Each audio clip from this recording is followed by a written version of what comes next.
முதல்ல எல்லார்ட்டையும் மன்னிப்பு கேட்டுக்கிறேன். ஏன்னா எனக்கு பாட தெரியாது. இவங்க நளினா வந்து இவ்வளோ பெரிய சர்ப்ரைஸ் கொடுப்பாங்கன்னு எதிர்பார்க்கல. நல்லாவே பாடிட்டாங்க. ஆக்சுவலாக ஜானகி வந்து நல்லா பாடுவாங்க. அவங்க பாட்டில் வந்து இதெல்லாம் சிறந்த பாடல் அப்படின்னு சொல்கிறது ஜானகியை நான் இன்சல்ட் பண்ணுற மாதிரி ஆகிடும்னு தோணுது எனக்கு. ஏன்னா அவங்களாம் வந்து ப்ரூவ், அவங்கெல்லாம் லெஜெண்டுகளோட காலம் முடிஞ்சிடுச்சு.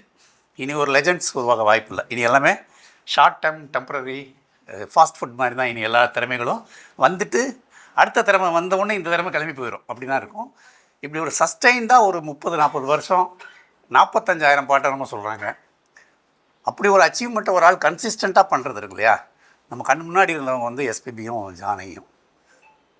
அவங்கள பற்றி என்ன பேசுகிறதுன்னு உண்மையிலே தெரியல. ஏன்னா வந்து உட்காந்த பிறகு எல்லோரும் பாட ஆரம்பித்தோடனே எனக்கு ஒரு மாதிரி கதக்கன் ஆயிடுச்சு. பாடகி இருந்தால் பாடி அஞ்சலி செலுத்துகிறோம், டான்ஸ் மாஸ்டர் ஏதாவது வேண்டியவங்க செத்து போயிட்டா நம்ம என்ன பண்ணுவோம் அப்படின்லாம் தோணுச்சு எனக்கு. பட்டு ஒரு கலைஞரை வந்து நம்ம அப்படி தானே கொண்டாடணும். எனக்கு ஜானகி அவங்கள வந்து அம்மானெலாம் சொல்ல மாட்டேன். ஜானகி மேடம் இருக்காங்க இல்லையா, அவங்க நம்மளை நமக்கு எங்கே வந்தாங்க, நமக்கு அவங்களுக்கு என்ன கனெக்ஷன் அப்படின்னு தான் எனக்கு பேசணும்னு தோணுச்சு. நான் வந்து 8th அப்புறம் ஸ்கூலுக்கே போகல. உடல்நிலை காரணமாக ஸ்கூலுக்கு போகாமல் தருதலையாக சுற்றிட்டுருக்கேன். என் கூட படித்த பசங்களாம் முன்னாடி போயிட்டாங்க. அவங்கெல்லாம் 10th முடித்து +1 +2 படிக்கிறாங்க. நான் படிக்காதவன்ற காம்ப்ளெக்ஸோட மன உளைச்சலோடு இருக்கும்போது வீட்டில் வந்து சரி டுட்டோரியல் காலேஜில் சேர்ந்து படிடான்னு சொல்லி மதுரையில் சேர்த்து விட்டாங்க. ஒரு நண்பர் வீட்டில் தங்கி படிச்சுட்ருக்கேன். ஏப்ரல் மாதம் எக்ஸாம். அது ஒரு தகர கொட்டகை வீடு. எனக்கு வந்து என்னென்னா மேத்ஸும் வரல, சயின்ஸும் சரியாக வரல. ஏதோ படித்து எழுதிக்கிட்டு இருக்கோம். எக்ஸாமுக்கு நடுவில் கேப்பெல்லாம் இருக்குது. ஒரு 15 நாள் வந்து அந்த தகர கொட்டகையில் தங்கி நான் வந்து பரீட்சை எழுதணும். பயங்கர மன உளைச்சல். சின்ன வயசு தானே. அப்போ வந்து ஜானி படம் ஓடிக்கிட்டு இருக்கு மினிப்பிரியா தேட்டரில். மதுரையிலேயே ஒரே ஒரு ஏசி தேட்டர் மினிப்பிரியா தான். அப்போ வந்து எக்ஸாம் ஆரம்பிக்கிறதுக்கு நான் ஒரு வாரத்துக்கு முன்னாடி போய் மதியானம் படத்துக்காவது போகணும் போய் ஜானி படம் பார்த்தேன். படம் பிடிச்சிருந்துச்சி. அதெல்லாம் தாண்டி கிளைமேக்ஸில் அந்த பாட்டு இருக்குது பார்த்தீங்களா, காற்றில் எந்தன் கீதம். அந்த பாட்டை கேட்கும்போது ரொம்ப மன உளைச்சலோடு போய் ஒரு படத்தில் உட்காந்துருக்கோம். படம் வந்து ஒரு மாதிரி இருக்குதுன்னு வச்சுங்க, ரஜினி அதெல்லாம் நடிச்சிருக்காரு. ஆனால் அந்த பாட்டு வந்து ஏதோ எனக்காக அது ஆக்சுவலாக சிச்சுவேஷனே வேறு. ஆனால் காற்றில் எந்தன் கீதம் காணாத ஒன்றை தேடுதுங்கிறது என்னோட கனெக்ட் ஆகுது. அந்த வழி அது அந்த மியூசிக் அவங்க பாடுறது கொஞ்சம் அப்படியே டெய்லி நீங்கள் சொன்னால் ஒருவேளை மேடைக்காக சொல்கிறதா இருக்கலாம்.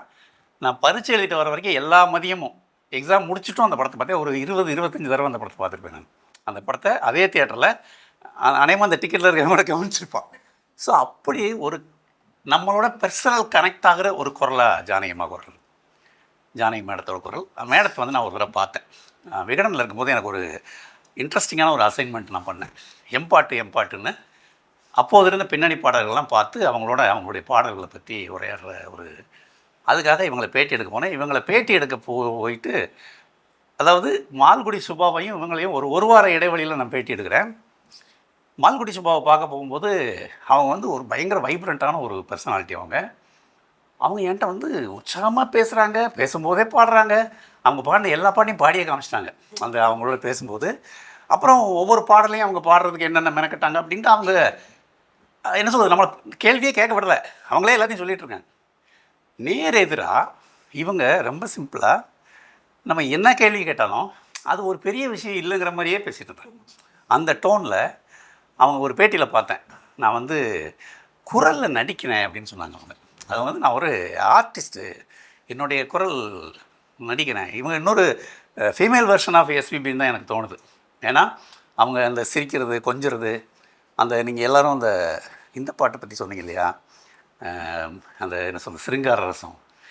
இவர் ஆசாத் ஒன்று சொன்னார், அதை சொல்லாமல் இருக்க முடியும். என்னால் ரூத் ராமஸ்தானான்னு ஒரு சிச்சுவேஷன் இருக்குது ஆராதனா படத்தில்.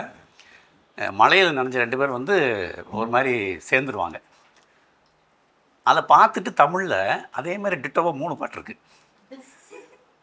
3 பாட்டுலேயுமே வந்து நடுவில் வந்து தீ எரிஞ்சிக்கிட்டு இருக்கோம். சிம்பாலிக்கா சிவாஜி எம்ஜிஆர் இவங்க பண்ணுற அட்ராசிட்டி இருக்கு இல்லையா, அவங்க லேட்டஸ்ட் ஸ்டேஜில் அவர் சொன்னார், இது நீங்கள் காலையில் பாருங்கன்னு சொன்னார். எனக்கு ஒரு பழக்கம் இருக்குது, காலையில் எழுந்திரிச்சு சாவகாசமாக எழுந்திரிச்சு 8 மணிக்கு காஃபி குடிச்சிட்டு மெகா டிவியும் வசந்த் டிவியும் மாறி மாறி பார்ப்பேன். அதில் வந்து பழைய பாட்டு போடுவாங்க. இந்த பாட்டை காலையில் டிஃபன் சாப்பிட்றதுக்கு முன்னாடி போடுவாங்க. 10 நாள் உட்காந்திங்கன்னா இந்த பாட்டை ஒரு 2 தடவை போட்டுருவாங்க, இந்த 3 பாட்டையும்.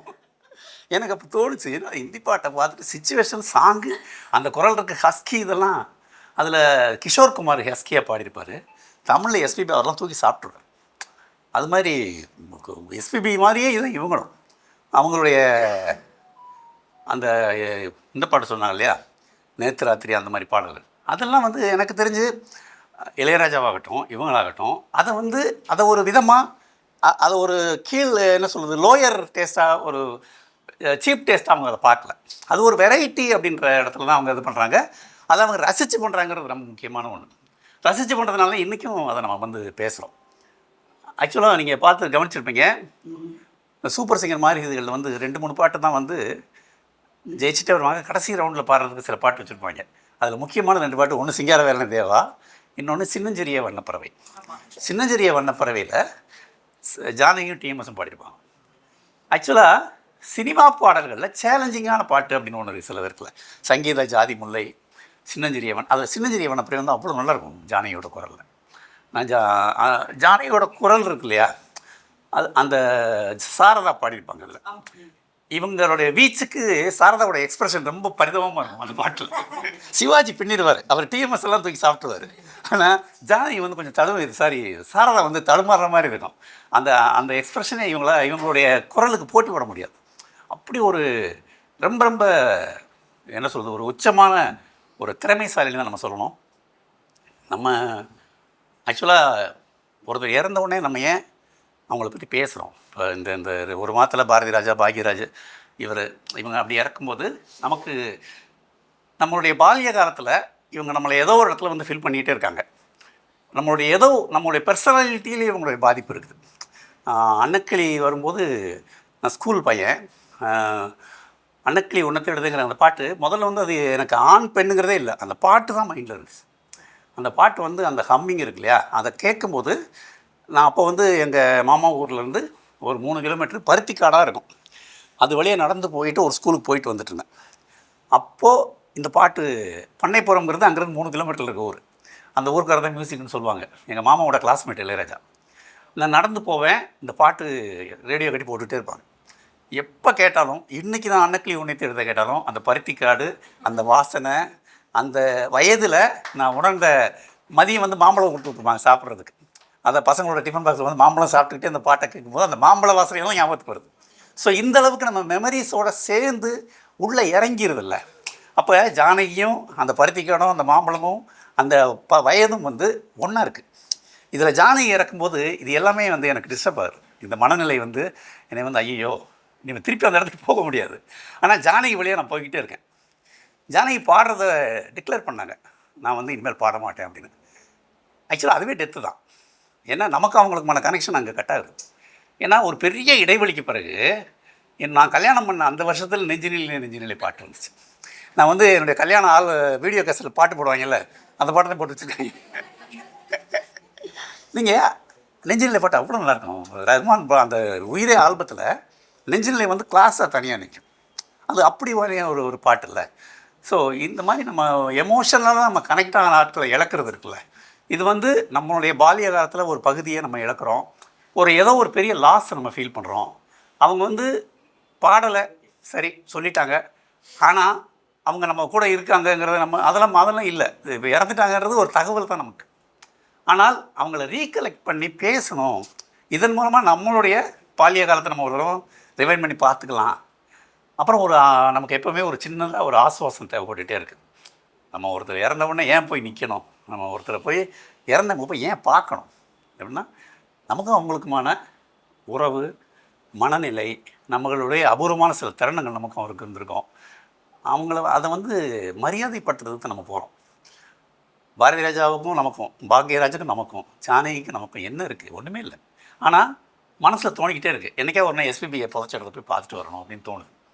என்றைக்காவது ஒன்றா தேனி பக்கம் போனால் பாரதி ராஜாவோட இடத்த போய் பார்க்கணும்னு தோணும். என்ன காரணம்னா, அவங்க வந்து நம்ம கூடவே இருந்தவங்க. அதுதான் எஸ்பிபியும் ஜானகியும் வந்து எல்லா பிரயாணங்கள்லையும் கூட இருக்காங்க, வாழ்க்கை பிரயாணத்துலேயும் கூடவே இருக்காங்க.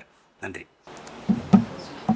பாஸ்கர் சக்தி சாரும் நானும் சமீபமாக அடிக்கடி ஃபோனில் பேசும்போது ரொம்ப வருத்தத்தில் அடுத்தடுத்து இழப்பு அப்படிங்கும்போது எங்கள் 2 பேருமே அதை நாங்கள் பேசி தான் அதை வந்து கடந்தோம்.